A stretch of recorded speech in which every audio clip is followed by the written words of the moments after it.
Bien-aimés dans le Seigneur, bonjour.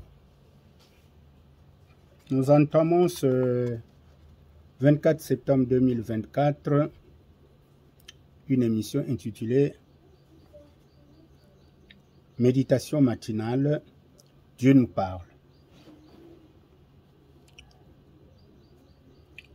Notre méditation va s'arrimer sur le calendrier liturgique catholique. C'est pourquoi vous constaterez que ce sont les textes prévus par l'agenda liturgique catholique que nous allons utiliser. Et comme vous le savez, cet agenda souvent a 3 textes minimum. Première lecture, psaume et évangile. Notre méditation, ou au mieux, notre émission va beaucoup plus être axée à la parole de l'évangile, au texte de l'évangile. Alors, pour une meilleure compréhension de ce que nous aurons à faire, il faut que j'essaye de vous donner quelques conseils pratiques pour une méditation personnelle aboutie. La première des choses, c'est avoir une Bible personnelle. Le mieux serait d'avoir 2 traductions à 3 traductions pour ainsi rapprocher le sens de certains versets qui sont parfois difficiles à comprendre. Aujourd'hui, les serviteurs de Dieu travaillent beaucoup dans la traduction des Saintes Écritures avec les nouvelles versions. Pour notre part, nous utiliserons beaucoup plus la version Le Semeur. Bien, les conseils pratiques pour une méditation aboutie, on va les simplifier. Comme nous venons de le dire, il faut avoir sa propre Bible. Deuxièmement, il faut avoir un moment fixe de méditation. Ça peut être le matin, ça peut être le soir. Et enfin, il faut avoir quelque chose pour prendre les notes. Soit un cahier, soit un carnet. Cela vous permet de revoir un peu ce que vous avez essayé de méditer dans la journée. Vous pouvez prendre 10 à 15 minutes par jour, c'est déjà beaucoup. Alors, en quoi va consister la démarche de la méditation? Naturellement, il faut commencer par une prière, parce que vous entrez en relation avec le Seigneur. Eh bien, il faut recommander ce moment entre ses mains. Ensuite, vous aurez justement le passage du jour. Il faut y lire, y réfléchir, et c'est ce que nous appelons la méditation. Et cette méditation, normalement, doit vous amener à prendre quelques résolutions dans votre vie d'enfant de Dieu. Alors, une fois que vous avez fini de méditer, vous avez pris quelques résolutions, il faut bien les transformer en prière. C'est la prière finale, parce que la première, c'était la prière d'introduction. Alors, cette prière finale, c'est ce qu'on appelle prier la parole. C'est-à-dire que votre prière doit être axée à ce que vous avez médité, ce que le Seigneur vous a mis à cœur. Vous aurez des demandes, vous aurez des louanges à faire, soit de l'adoration, etc., etc. Donc, votre prière finale doit refléter votre rencontre avec le Seigneur. Et à la fin, eh bien, vous serez donc ressourcé. Mais pour notre émission, chaque fois que vous avez fini de méditer avec nous, s'il vous plaît, likez et partagez. Quand vous partagez, vous recevez des bénédictions. Et ceux qui reçoivent la méditation recevront aussi des bénédictions. Donc ne soyez pas égoïstes. Bon, si vous voulez être au diapason de notre émission, nous vous conseillons de vous procurer notre manuel.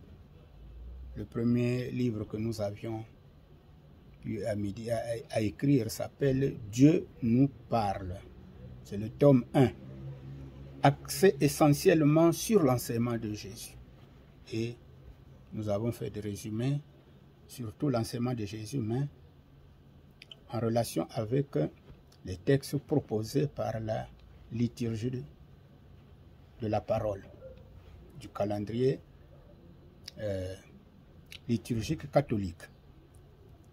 Bien, vous trouvez ce manuel. Pour ceux qui sont à Pointe-Noire, en République du Congo, vous pouvez vous rendre à la librairie Paillet, à la librairie Maison de la Presse et à la librairie Livre Afrique. Pour les autres, Congolais ou étrangers, ceux qui sont à l'extérieur du Congo, vous pouvez aller dans Google, vous allez écrire « Dieu nous parle », Bernard Moussoki. L'auteur, c'est Bernard Moussoki que je suis. Vous trouverez en tout cas une panoplie de librairies qui ont déjà ce livre. Donc vous pouvez commander en ligne. Ça peut être la version papier ou la version numérique. Bien, voilà. Alors, nous allons tout de suite rentrer dans notre méditation du jour. Et le texte du jour, selon le calendrier liturgique, c'est Luc, chapitre 9, versets 46 à 50. Mais nous allons nous limiter à Luc, chapitre 9, versets 46 à 48. Bien. Chaque fois que vous avez un texte devant vous, vous le lisez et vous essayez de réfléchir. Mais il faut, pour mieux méditer le texte, il faut vous poser un certain nombre de questions. Voilà. Bien, nous allons donc lire la parole de Dieu au nom de Jésus-Christ. Luc, chapitre 9, versets 46 à 48. Il s'éleva entre eux une discussion. Il s'agissait de savoir lequel était le plus grand parmi eux. Jésus, qui connaissait les pensées qu'ils avaient dans leur cœur, prit un petit enfant par la main, le plaça à côté de lui et leur dit : « Celui qui accueille cet enfant en mon nom m'accueille moi-même. Et celui qui m'accueille accueille aussi celui qui m'a envoyé. Car celui qui sera le plus petit parmi vous, c'est celui-là qui est grand. » Alors, au début, on nous dit qu'il s'élèvera entre eux une discussion. Lesquels les discutaient? Il s'agit des disciples de Jésus. En l'occurrence, c'est les apôtres. Ils discutaient sur quoi? Certainement, il faut aller dans les textes synoptiques pour savoir qu'ils discutaient sur la succession, parce que Jésus déjà leur parlait de sa mort prochaine. Donc, ils se disaient ça. Jésus n'était pas là quand ils discutaient. Ils se disaient, ben, mais qui va le remplacer? Voilà. Et nous vous donnons les textes synoptiques parce que ça va vous aider pour savoir ce qui s'est passé avant que Jésus n'intervienne. Vous pouvez lire dans Matthieu 18, versets 1 à 5, ou dans Marc 9, versets 33 à 37. Alors, on peut se poser beaucoup de questions, mais ici, le temps est limité. Posons-nous une seule question. Quel est finalement le thème de ce passage? On parle de quoi? Ben, si vous avez été attentif à la lecture que je venais de faire du texte, vous comprendrez qu'on parle de l'humilité. L'humilité, être humble, être simple. Et l'humilité, c'est le secret de la vraie grandeur. Ceux qui veulent être grands, ils doivent avoir de l'humilité, de la simplicité, de la générosité dans leur vie. Il faut être généreux. Alors, Jésus, dans cet enseignement, nous pouvons dire qu'il ouvre une nouvelle perspective sur l'exercice des responsabilités. Jésus ouvre une nouvelle perspective sur l'exercice des responsabilités. Ce qui veut dire que la véritable autorité est un service.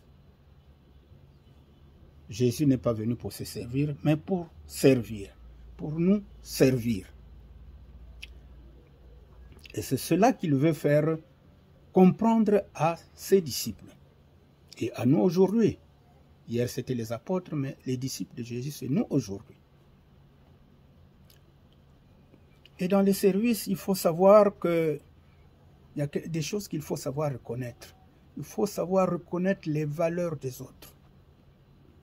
Les valeurs du travail des autres. C'est très important. Il ne faut pas toujours se dire que je suis au-dessus des autres. Les autres aussi ont des compétences comme toi. Et si tu es arrivé à un poste de responsabilité, c'est la grâce de Dieu. C'est Dieu qui a voulu cela. Et souvent, on n'a pas de mérite. C'est la volonté de Dieu. C'est que Dieu a vu en vous un dépôt de quelque chose qui peut aider à servir le Seigneur. Quelque chose qui peut aider à servir les autres. Et si on veut être chef, c'est ce que Jésus dit, celui qui veut être chef, il doit être le serviteur des autres. Celui qui veut être chef doit être au service des autres. Bon, c'est un enseignement qui est à l'opposé de ce que le monde peut penser, hein? Parce que dans le monde où nous vivons, eh bien, c'est le contraire de ce que dit Jésus. Être chef, c'est être au service des autres. Et pour cela, Jésus prend un exemple. L'exemple d'un enfant qui les place devant les apôtres. Et il leur dit, voyez-vous cet enfant, soyez comme lui. Soyez comme cet enfant. Effectivement, ailleurs, Jésus dit que pour entrer dans le royaume des cieux, il faut être comme un petit enfant. Bon, c'est qui le petit enfant? Bon, prenons une tranche d'âge de 2 ans à 5 ans, par exemple. L'enfant est souvent innocent. C'est-à-dire qu'il n'a pas de prétention. Dans tout ce qu'il fait, quand il est avec les autres, il aime faire plaisir aux autres. Donc, le petit enfant, il veut vivre en communion avec les autres. Et c'est ce que nous devons être. Nous devons vivre en communion avec les autres. Voyez-vous, même quand ils viennent de se chamailler, ben, peu de temps après, ben, ils se réconcilient. Ils oublient qu'ils se sont chamaillés. Donc, nous devons être comme le petit enfant. Et les parents pourront le dire. Il est facile d'amener un enfant dans la foi qu'une personne adulte. Souvent l'enfant sous tutelle. Bon, lorsqu'on lui dit allons-y à l'église, il y va, sans chercher à réfléchir. Mais lorsqu'on est adulte, ce n'est toujours pas évident d'y aller au prime abord. Souvent, non, bah, je verrai un autre jour. Mais l'enfant, tout de suite, il accepte d'aller avec les parents parce qu'il veut découvrir. L'enfant se dit, mais qu'est-ce que je vais aller découvrir là-bas? Il vaut mieux que j'y aille. Alors, il nous faut avoir un cœur simple comme l'enfant. Donc, dans la question de foi, il faut que nous soyons simples. On doit ouvrir notre cœur au Seigneur et beaucoup de choses vont se passer dans notre vie, des choses positives. Notre vie va s'arrimer sur ce que Dieu veut. C'est dire que l'enfant, il accepte Christ sans a priori. Alors qu'une personne adulte que vous voulez conduire au Seigneur va dire, bon, mais on verra, bon, un autre jour, etc. Donc, c'est pourquoi Jésus prend l'exemple sur le petit enfant Parce qu'il est plus facile de le façonner, plus facile de l'amener à Christ. Alors, en fin de compte, qu'est-ce que nous pouvons retenir comme enseignement sur ce texte? Ce texte que nous avons intitulé « L'humilité, secret de la vraie grandeur ». Quand on veut être grand, il faut être humble, il faut être simple, il faut être généreux. Alors, quel enseignement tirer? Cet enseignement de Christ doit normalement nous interpeller. Mais nous interpeller sur quoi? Sur deux faits ou deux points.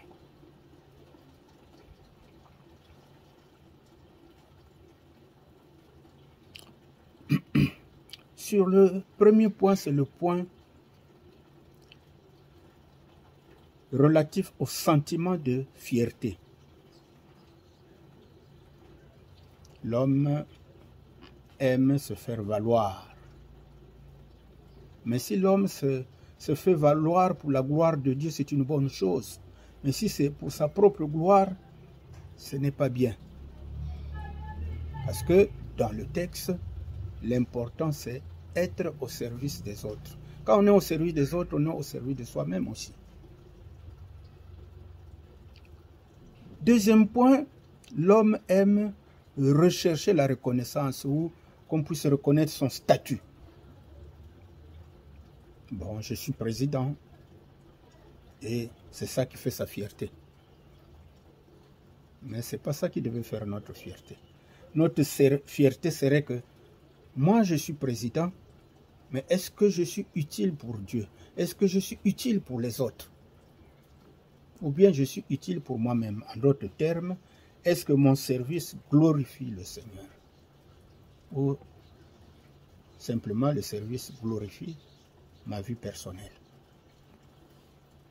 Vous savez, le diable, lui, il s'attaque à ces petites choses-là.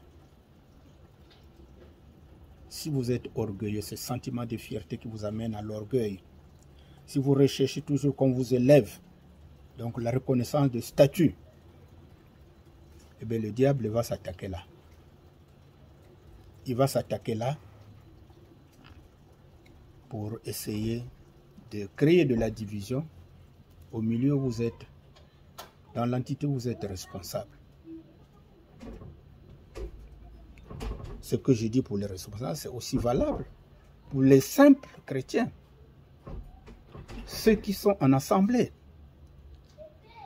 Eh bien, si je n'intériorise pas la simplicité que Jésus nous demande, l'humilité que Jésus nous demande, eh bien, nous serons une tâche dans notre assemblée, parce que capable de créer des choses qui vont diviser la communion fraternelle, des choses qui vont entacher la communion fraternelle. Et Jésus nous y interpelle. Soyons des hommes et des femmes généreux. Et c'est comme ça que nous marchons vers l'éternité. Christ d'ailleurs lui-même nous a donné un exemple. C'est l'homme le plus humble sur la terre quand il a vécu au milieu des humains. Rappelez-vous qu'il se met même à laver les pieds de ses disciples en signe d'enseignement pour dire que c'est comme ça que vous devez faire. C'est-à-dire que vous devez être au service des autres. Donc quand j'ai un ministère dans mon église, c'est pour être au service des autres et non à mon propre service. Vous êtes à un poste, vous gérez de l'argent, eh bien vous vous servez. Mais vous êtes au service de vous-même, vous n'êtes pas au service de l'église. C'est pour cette raison que aujourd'hui, nous sommes interpellés à être des imitateurs de Jésus. Soyons des imitateurs de Jésus. Bien, donc nous avons reçu un enseignement, c'est faire en sorte que notre sentiment de fierté doit être brisé pour la gloire de Dieu. Notre recherche de reconnaissance de statut, c'est pour le statut de serviteur de Dieu, réellement au service des autres. Voilà l'enseignement que nous pouvons recevoir à partir de ce texte. C'est pourquoi je vous exhorte, mes bien-aimés dans le Seigneur, à essayer d'approfondir ce thème sur l'humilité, car l'humilité précède la gloire, nous dit la parole de Dieu. Parce que Jésus nous dit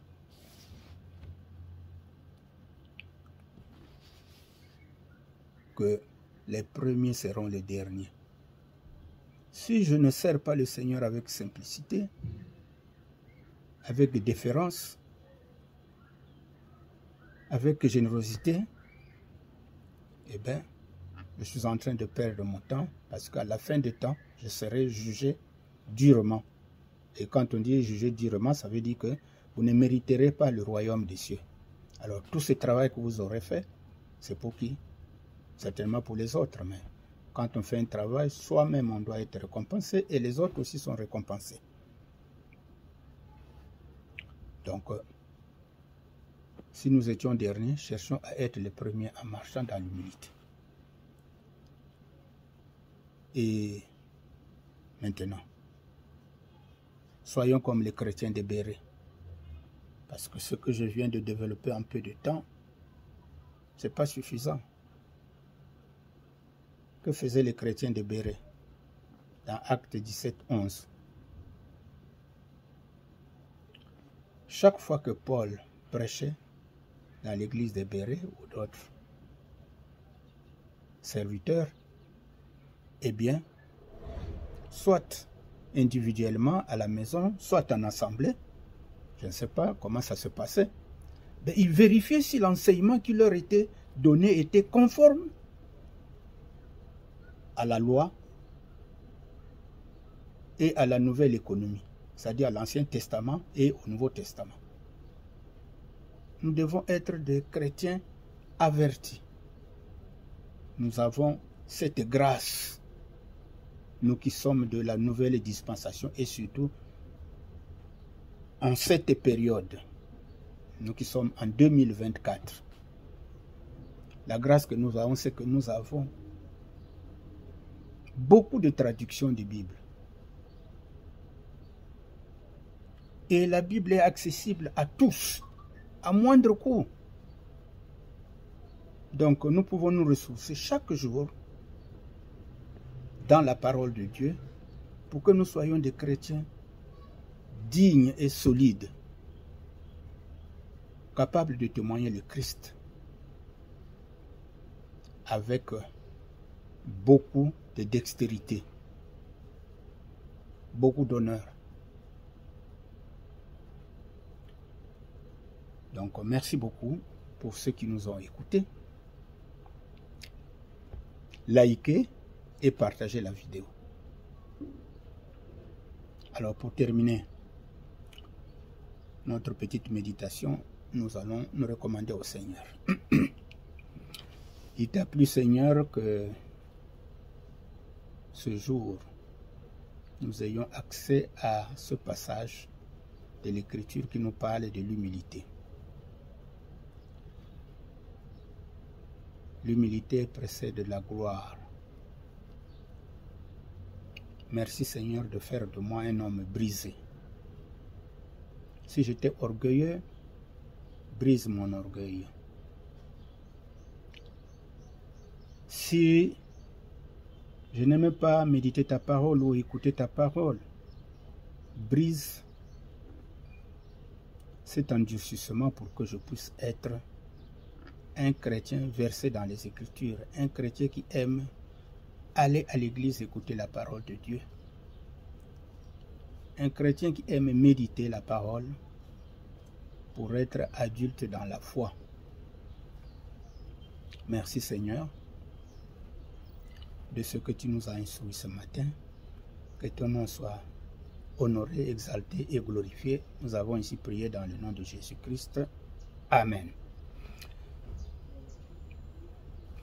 Bien, merci beaucoup mes bien-aimés dans le Seigneur.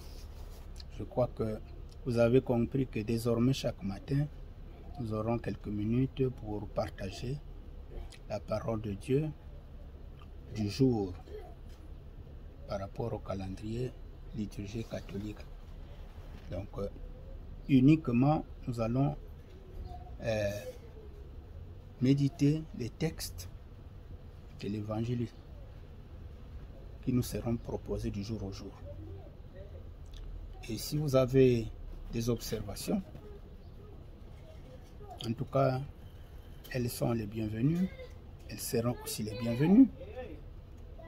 Chaque fois que nous allons évoluer, nous avons besoin de vos conseils, de vos commentaires pour pouvoir nous améliorer. Mais j'insiste et j'aimerais que vous ayez le livre que nous avions édité en 2023, intitulé Dieu nous parle, tome 1. Allez-y à l'internet, vous mettez Dieu nous parle, tome 1, Bernard Moussoki, ben, vous saurez comment disposer de ce livre. Vous pouvez le commander. Tout comme vous pouvez nous appeler au 242, plus 242, donc c'est le Congo, 06 635 62 87. 06 635 62 87 ou au 05 534 32 46. À nous revoir demain. Que Dieu vous bénisse.